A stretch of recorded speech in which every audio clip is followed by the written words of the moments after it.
Hello students, मैं doctor Surendra Verma आज पुनः आपके सामने हूँ क्लास 12th का एक टॉपिक लेकर जो कैपेसिटर से रिलेटेड है, यानी कि कैपेसिटर्स।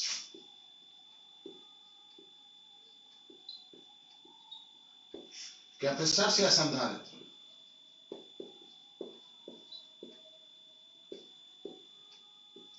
कैपेसिटर्स बच्चों क्या होता है या कैपेसिटेंस क्या होता है, पहले हमें यह पता होना चाहिए। कैपेसिटेंस क्या है? Ability to store charge.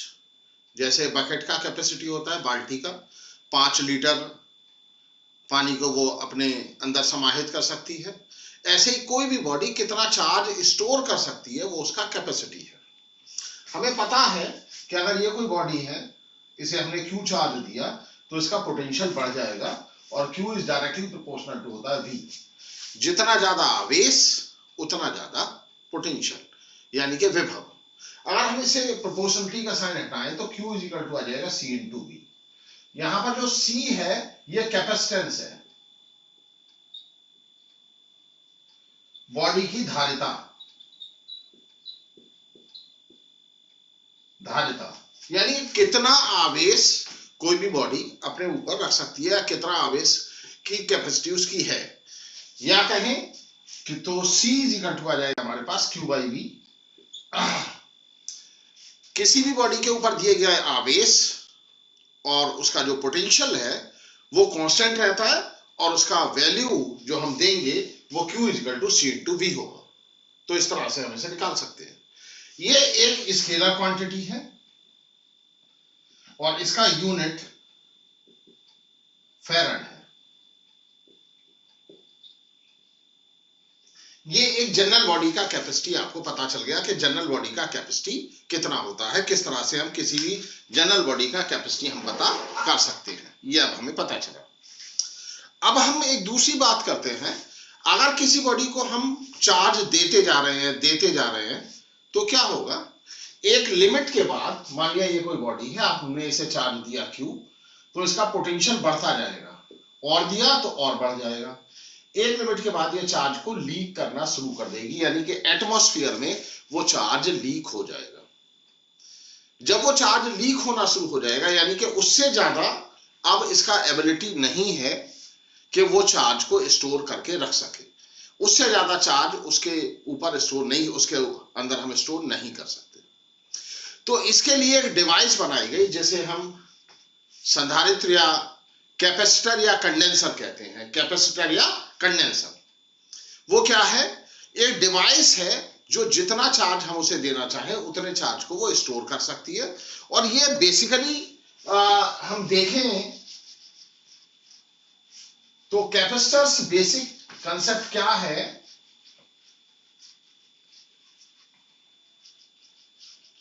इसका जो प्रिंसिपल है कैपेसिटर्स का, वो देखिए, हमने किसी बॉडी को चार्ज देते हैं तो उसका पोटेंशियल बढ़ जाएगा, थोड़ी देर बाद वो लीक करना शुरू हो जाएगा चार्ज।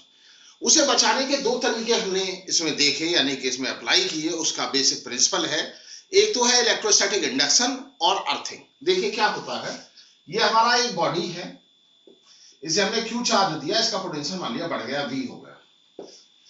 अब और चार्ज देंगे तो अभी हमने बताया जैसे कि वो लीक करना शुरू हो जाएगा। तो इसके लिए हम दूसरा एक कंसेप्ट लेकर आए, हमने एक अनचार्ज बॉडी रखी, अनावेशित बॉडी रखी। इसे प्लेट A कहा और इसे प्लेट B कहा। तो इलेक्ट्रोस्टैटिक इंडक्शन की वजह से यहां पर नेगेटिव चार्ज डेवलप हो गया और यहां पर पॉजिटिव चार्ज डेवलप हो गया दूसरे एंड पर। तो ओवरऑल जो पोटेंशियल है इसके कारण कम हुआ, इसके कारण थोड़ा बढ़ा, लेकिन ये दूर होने के कारण कम प्रभावित करेगा और ये वाला चार्ज ज्यादा प्रभावित करेगा। तो ओवरऑल जो पोटेंशियल है वो कम हो गया। अब एक काम और हम करें, अगर हम इसे अर्थ कर दें यहां, तो ये पॉजिटिव चार्ज इसके अंदर चला गया, अर्थ हो गया। तो इस तरह से ये पॉजिटिवली चार्ज बॉडी हो गई, ये नेगेटिवली चार्ज बॉडी हो गई, और दोनों के कॉम्बिनेशन से जो पोटेंशियल बना वो पहले की अपेक्षा कम है, और अब हम इसे जितना चार्ज चाहें दे सकते हैं। ये बेसिक प्रिंसिपल है कंडेंसर्स का, कैपेसिटर्स का। कैपेसिटर्स उसके आकार के आधार पर और उसमें प्रयोग किए जाने वाले डाइलेक्ट्रिक के आधार पर अलग अलग तरह के होते हैं। तो सबसे पहले हम पढ़ना चाह रहे हैं पैरेलल प्लेट कैपेसिटर जो आपके बोर्ड में है। तो पैरेलल प्लेट कैपेसिटर क्या होता है? इसमें दो पैरेलल प्लेट होती है। अब हम पढ़ रहे हैं पैरेलल प्लेट कैपेसिटर।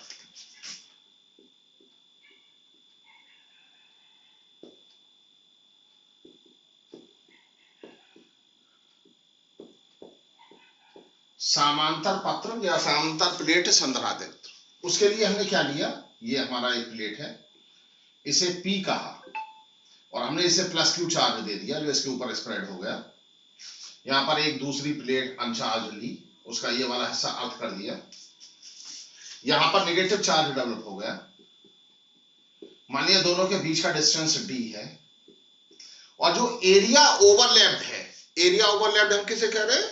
दोनों के आमने सामने का एरिया। इस तरह से ये एरिया अगर ऐसे लेंगे तो एरिया ओवरलैप नहीं है। एक दूसरे को ओवरलैप करने वाला एरिया हमें चाहिए, तो दो प्लेट का एरिया ओवरलैप जो है उसे ए कहा, यानी कि इसका जो एरिया है कॉमन एरिया उसे ए कह दिया। अब हमें पता है कैपेसिटेंस या संधारित्र का जो हम धारिता लेंगे वो C = होता है Q/V। किसी भी जगह हमने जितना आवेश दिया और जितना पोटेंशियल डेवलप हुआ उसका रेशियो हमेशा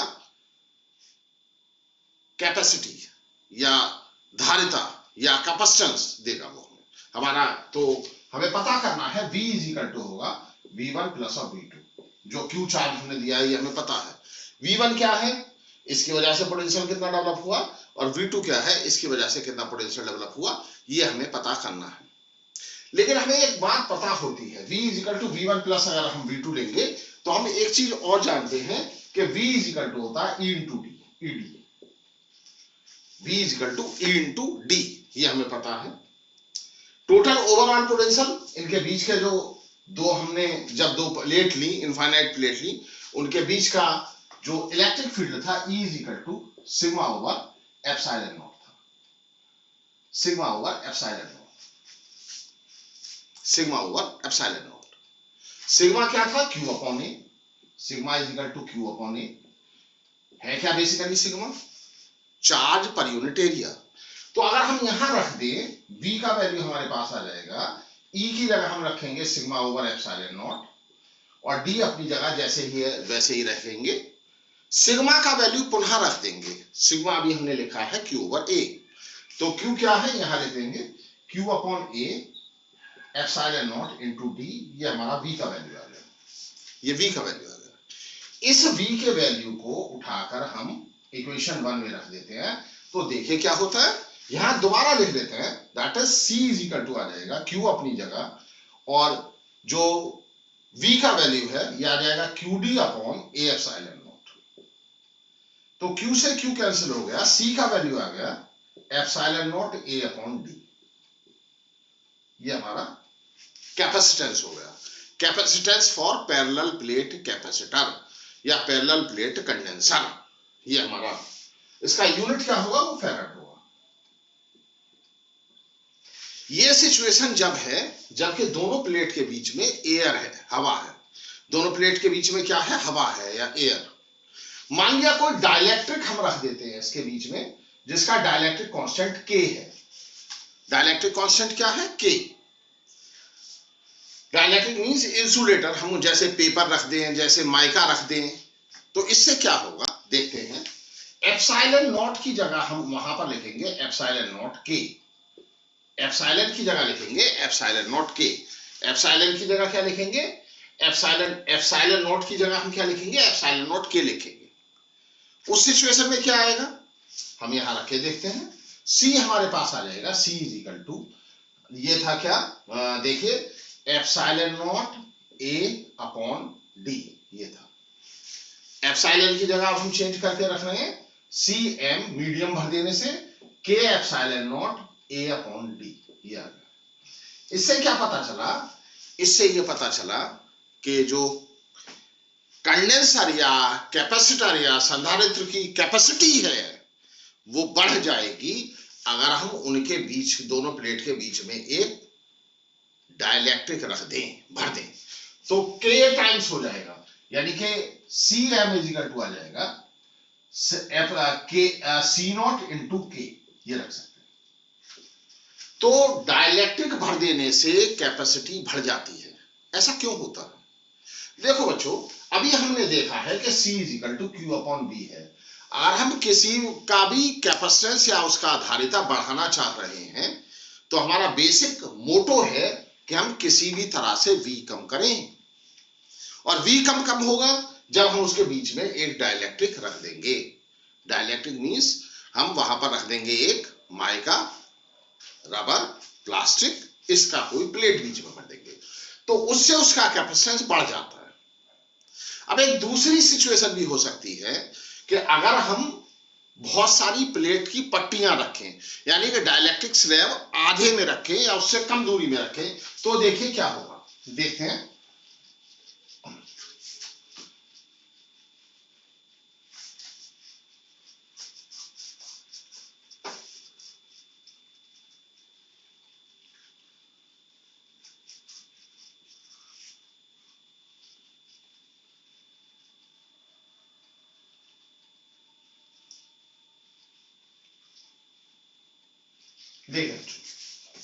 अगर दो पैरेलल प्लेट के बीच में हम एक डाइलेक्ट्रिक स्लैब रख दें, डाइलेक्ट्रिक स्लैब यानी कि इंसुलेटर की एक प्लेट रख दें, मान लिया हमने ये प्लेट रख दिया, इसका थिकनेस T और डाइलेक्ट्रिक कांस्टेंट K है, इन दोनों के बीच का डिस्टेंस D है, ये हमने प्लस Q चार्ज दिया और इसे अर्थ कर दिया। देखते हैं अब क्या होता है। हमें पता है कि C इजिकल टू होता है Q अपॉन V। V क्या है? पोटेंशियल। अब जो डाइलेक्ट्रिक है वो T में है, यानी कि डाइलेक्ट्रिक है, डाइलेक्ट्रिक T थिकनेस में है, तो एयर कितने में होगी? वो D माइनस T में होगी। अब दोनों का पोटेंशियल निकालना चाहें तो V is equal to E1 into T लिख लीजिए, plus of E2 into D minus T लिख लीजिए। E1 क्या है? इलेक्ट्रिक फील्ड इन डाइलेक्ट्रिक, और E2 क्या है? Electric field in air.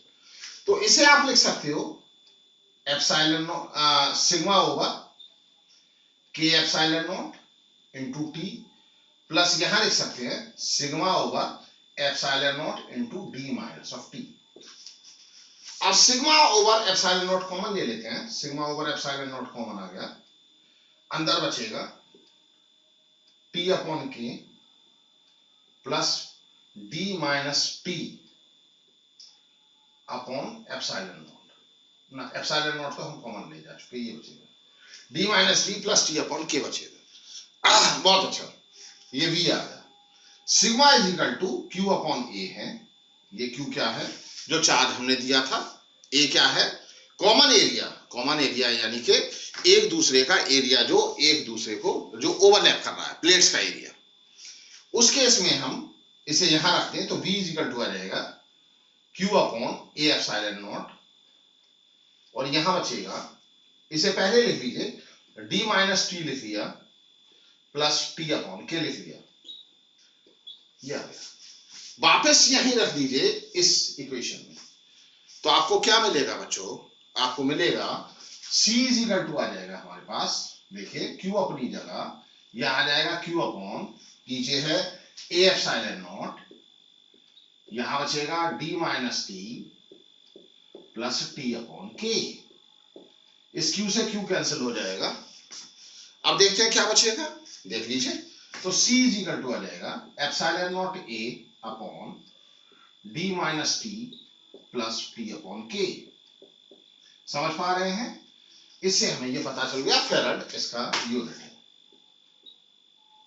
तो ये हमें पता चला, यानी कि डाइलेक्ट्रिक रख देने से क्या होता है? कैपेसिटेंस बढ़ जाता है। और अगर हमने एक प्लेट ऐसी रख दी जिसका थिकनेस T है और डाइलेक्ट्रिक कांस्टेंट K है, उस सिचुएशन में जो कैपेसिटेंस आया C is equal to epsilon naught A upon D minus T plus T upon K आया। अब जरूरी नहीं है कि एक ही प्लेट रखी हो, अगर बच्चों बहुत सारी प्लेट रखी हैं जिनकी थिकनेस T1 T2 T3 है और जिनके dielectric constant K1 K2 K3 है, उस सिचुएशन में जो C आएगा, C इज इक्वल टू आएगा epsilon naught A upon D minus T1 plus of T2 कहां तक जाएगा, Tn तक, प्लस आ जाएगा T1 upon K1 plus T2 upon K2 कहां तक जाएगा, n तक, Tn अपॉन Kn तक। ये हमारे पास सिचुएशन आ गई, ये मान लीजिए। तो ये इस तरह से हम उसका कैपेसिटेंस पता कर सकते हैं अगर बहुत सारी प्लेट्स वहां रखी हैं तो अभी हमने जाना कि पैरेलल प्लेट कैपेसिटेंस का, पैरेलल प्लेट कैपेसिटर का कैपेसिटेंस हम किस तरह से पता करते हैं। समांतर प्लेट संधारित्र का धारिता आप किस तरह से पता करेंगे, ये आपने कैलकुलेट किया। अगर उसके बीच में एक डाइलेक्ट्रिक स्लैब रख दी जाए तो क्या होगा, परावैद्युत की एक पट्टी रख दी जाए तो क्या होगा, तब हमने देखा बहुत सारी पट्टियां रख दी जाए तब क्या होगा। ये था पैरेलल प्लेट कैपेसिटर। अब मैंने जैसा बताया आकार के आधार पर अलग अलग कैपेसिटर्स होते हैं, ये पैरेलल प्लेट कैपेसिटर था। इसी में हम स्फेरिकल कैपेसिटर भी जान सकते हैं, सिलेंड्रिकल कैपेसिटर भी हो सकते हैं। तो अलग अलग टाइप के कैपेसिटर उसके आकार के आधार पर होते हैं। एक दूसरा तरीका भी है, यदि हम उसके अंदर रखे गए डाइलेक्ट्रिक के आधार पर कैपेसिटर्स को या कंडेंसर्स को बताना चाहते हैं तो पैरेलल प्लेट एयर कैपेसिटर हो सकता है, जब दो पट्टियों के बीच में, दो प्लेटों के बीच में एयर है, जिसे एयर गैंग कैपेसिटर कहते हैं। दूसरा हमारा पेपर कैपेसिटर हो सकता है, माइका कैपेसिटर हो सकता है और इलेक्ट्रोलाइट कैपेसिटर हो सकता है। रिक्वायरमेंट के आधार पर हम कैपेसिटर बना लेते हैं, लेकिन कई बार ऐसा होता है कि जितना कैपेसिटी का कैपेसिटर हमें चाहिए वो हमारे पास नहीं है, तो हमें कैपेसिटर्स को सीरीज या पैरेलल में जोड़ना होता है। तब क्या करना होता है, हमें सीरीज या पैरेलल में जोड़ना होता है।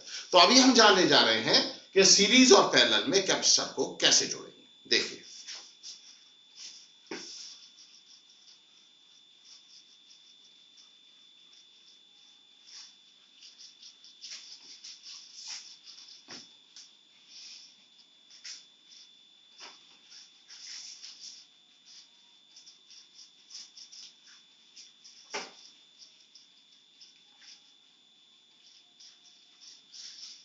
बच्चों, सीरीज में जोड़ने का तरीका है, सीरीज यानी कि श्रेणी क्रम में, श्रेणी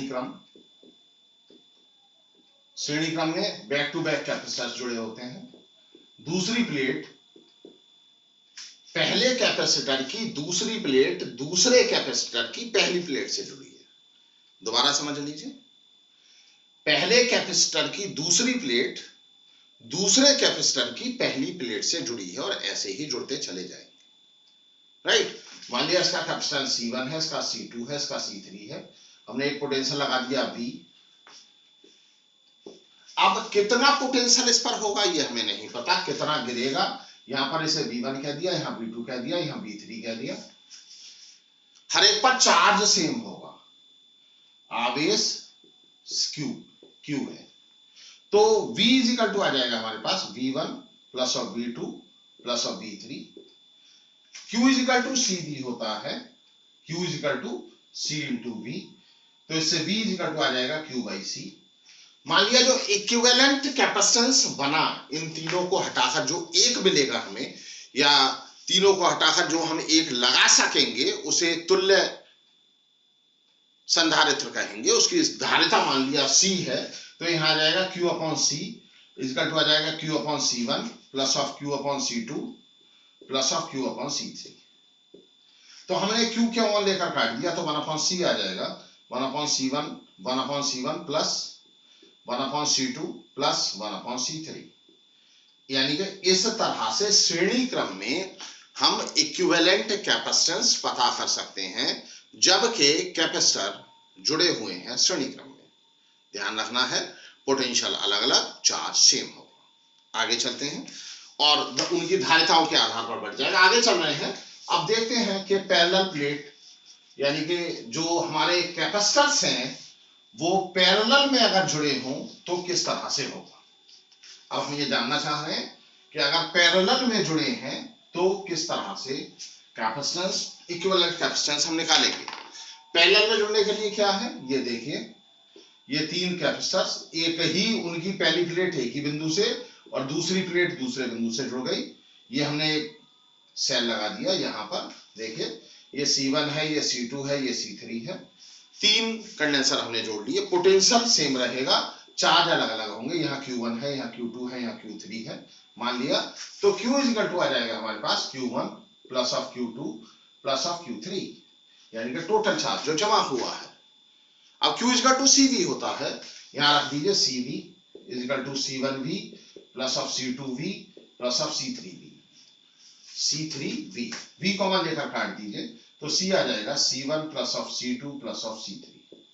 यानी कि पैरेलल में जोड़ने पर, जब आप पैरेलल में जोड़ेंगे कंडेंसर्स को, कैपेसिटर्स को, तो इक्विवेलेंट कैपेसिटेंस इस तरह से मिलेगा, या सीधे जुड़ जाता है।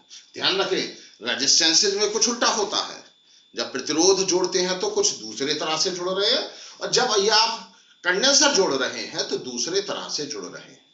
तो ये हमने पैरेलल प्लेट कैपेसिटर सीखा, उनका सीरीज और पैरेलल कॉम्बिनेशन सीखा। एक क्वेश्चन बोर्ड में यहां से आने की पॉसिबिलिटी है, इसलिए आप इसे बहुत अच्छे से क्या करेंगे, तैयार